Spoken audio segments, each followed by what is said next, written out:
Creemos que conocemos la historia del jardín del Edén, ¿verdad? La serpiente, la manzana, la expulsión. Pero, ¿y si hubiera algo más?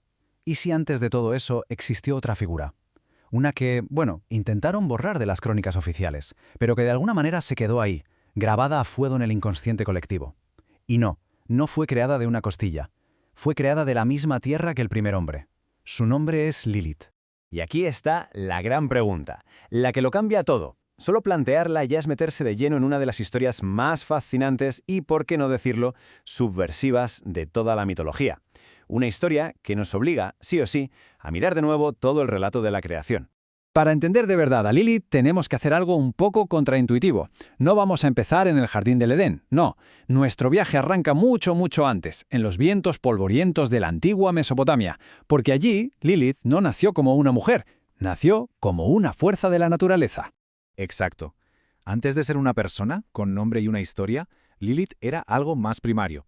Los Lilitu eran una clase de espíritus demonios de la tormenta. Imaginad el pánico, entidades asociadas al caos, a lo salvaje, a la infertilidad. Eran el terror de la noche. Se creía que acechaban a las mujeres y a los niños. Y esto no es una invención, ¿eh? Se han encontrado amuletos antiguos, como los de Arslan Tash, con encantamientos para protegerse de ella. El miedo era muy real. Y si buscamos su rastro en la literatura, una de sus primeras apariciones está nada menos que en la epopeya de Gilgamesh. Allí la vemos habitando el árbol sagrado de la diosa Inanna, como un espíritu indomable. Fijaos que ya desde el principio se la asocia con esa fuerza salvaje que se resiste a ser domesticada. Y esta idea, esta rebeldía innata, va a ser la clave de todo lo que viene después. Bien, ya tenemos al espíritu de la tormenta, a esa fuerza indomable. Pero, ¿cómo pasamos de eso a la primera rebelde del Edén? ¿Cuál es el salto? Pues la historia, que la mayoría conoce, tiene su origen en un texto judío medieval que es, bueno, bastante sorprendente. Hablamos del alfabeto de Ben Sira. Es un texto del siglo X que es en parte místico y en parte satírico, muy curioso. Y es aquí donde por primera vez se narra la historia de Lilith como la primera esposa de Adán, y es justo aquí donde se planta la semilla de su rebelión, en un conflicto sobre la igualdad. Y su argumento es demoledor. Una declaración tan simple y a la vez tan potente que hace temblar todo el orden establecido. Su negativa a someterse a Adán no era un capricho, era una demanda de igualdad, pura y dura. Y fue este principio, esta convicción, lo que la llevó a hacer lo impensable, pronunciar el nombre secreto de Dios y abandonar el paraíso, por su propia voluntad. Y con esto, el mito crea una dicotomía brutal.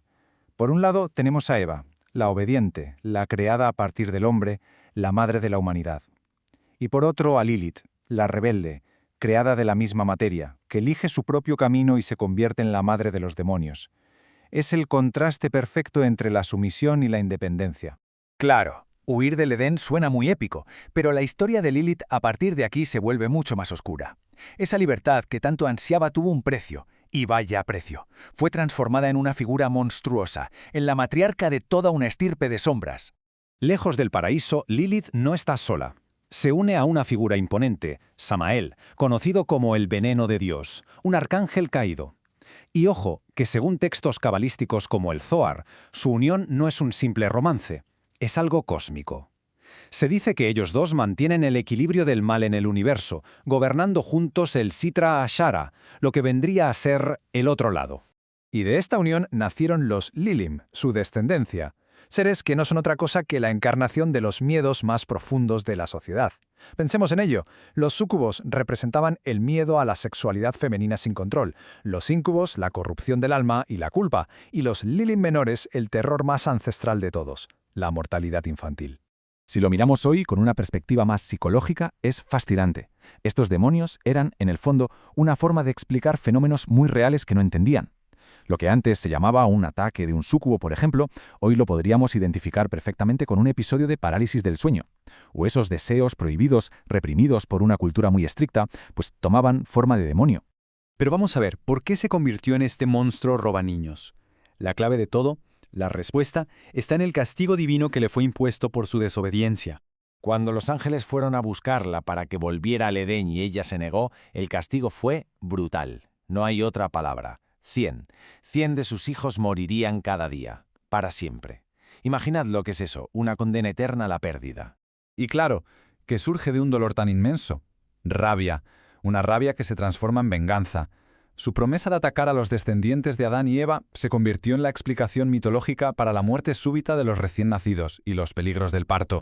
Ante una amenaza así tan aterradora, los pueblos antiguos desarrollaron todo un sistema de defensa. Un arsenal de rituales y amuletos que nos demuestra que este miedo no era un cuento, era una parte muy real de la vida cotidiana. Este kit de supervivencia medieval es fascinante. Se escribían los nombres de los 3 ángeles que la confrontaron en amuletos para los bebés. Se dibujaban círculos de tiza que los demonios no podían cruzar. Se cantaban fórmulas como Adán y Eva, fuera Lilith. Se usaba hierro frío, incluso se tapaban los espejos. Cada ritual era un intento desesperado de imponer orden frente al miedo a lo desconocido. Pero ojo, que la historia no acaba aquí. Esta figura demonizado no se quedó como un monstruo para siempre. Con el tiempo, su historia dio un giro de 180 grados, fue completamente reivindicada y se transformó en un símbolo radicalmente diferente. Su evolución es increíble. Pasó de ser un demonio del viento a la rebelde del Edén. Luego, en el siglo XIX, los artistas románticos la vieron como una belleza trágica y poderosa. Y finalmente, en el siglo XX, fue adoptada como un ícono feminista, un símbolo de autonomía e igualdad.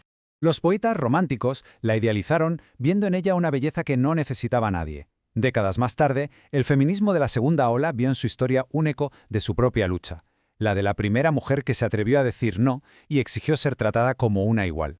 Y con todo este bagaje, llegamos a nuestro tiempo. Y nos encontramos con que esta figura antiquísima no solo no ha desaparecido, sino que ha encontrado un hogar permanente en nuestra cultura. Su historia, quizá, es ahora más relevante que nunca. Es que Lilith está por todas partes. Ha dejado de ser un cuento para asustar por la noche para convertirse en protagonista de nuestra cultura popular, desde series hasta videojuegos de gran éxito como Diablo 4, donde es una figura central. Y quizá esa es la mejor forma de resumirlo. Lilith representa todo aquello que no se puede domesticar ni reprimir. Sigue siendo el espejo de nuestros miedos al caos, pero también, y cada vez más, el símbolo de nuestra sed de autonomía. Es, en definitiva, la sombra que el jardín del Edén nunca pudo ni podrá contener.